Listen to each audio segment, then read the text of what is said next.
Alrighty, well, thank you for joining us today, everybody listening and everybody here on the call. We're here with Dementia Together. Could you give us a quick introduction of everybody here with us today? Sure. I'm Cindy Luzinski. I'm the founder and executive director of Dementia Together. And Megan and Courtney are here with us, and I'll let them introduce themselves. I'm Megan. I'm the program coordinator at Dementia Together. And I'm Courtney Walsh, and my husband Brian is early onset Alzheimer's, and we are a client of Dementia Together, or a participant, I should say, Dementia Together. And thank you, everybody, for being here. Cindy, could you give us an overview of Dementia Together, quick history, and what you all do?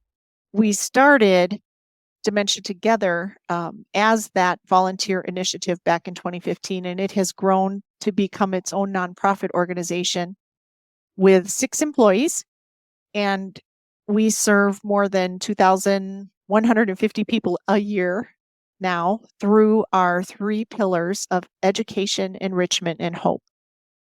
So the mission of Dementia Together is to create communities in which no one has to walk the dementia journey alone.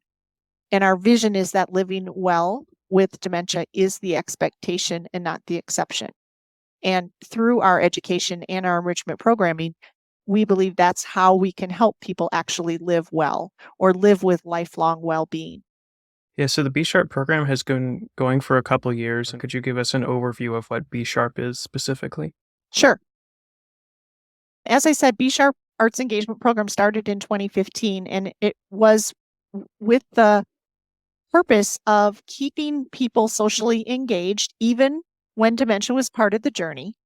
In the initial seasons, we did research with CSU, and we looked at for the people with dementia who were attending the symphony performances, their cognition would be evaluated, their mood, and their sense of connection. And what we found in that research initially was even though people with dementia had a progressive condition, there actually was an improvement in cognition for those who attended the symphony, which is pretty significant given that dementia tends to be progressive.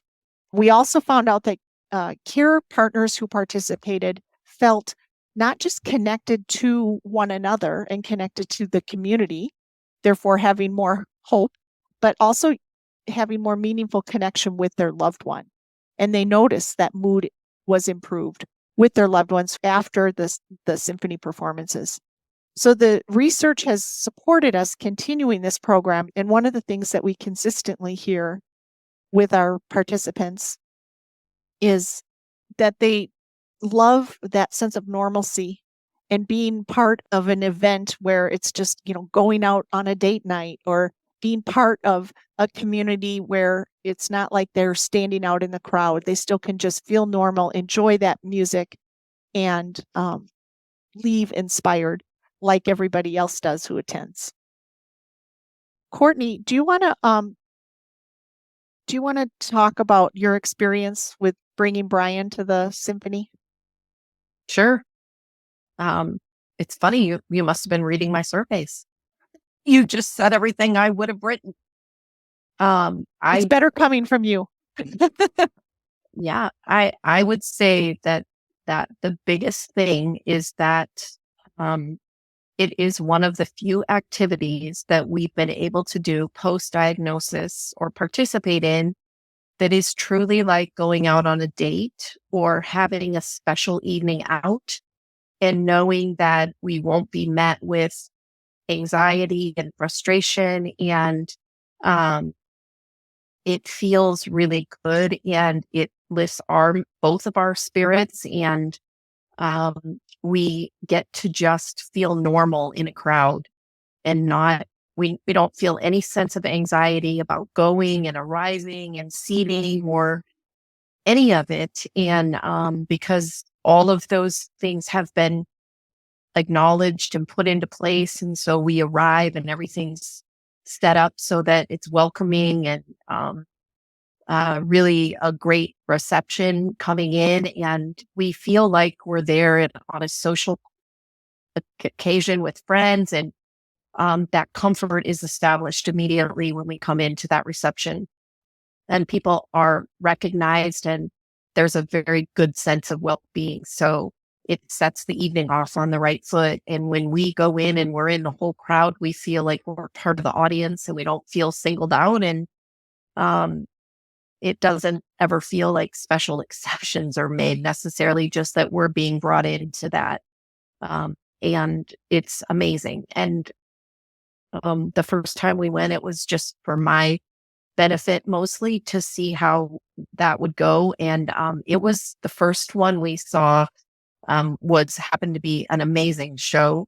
And Brian was so happy when we left, and it encouraged um, conversation and engagement and talking about it, even though we don't particularly articulate really well, but just the level of excitement was obvious, and spotting him on how much he enjoyed it.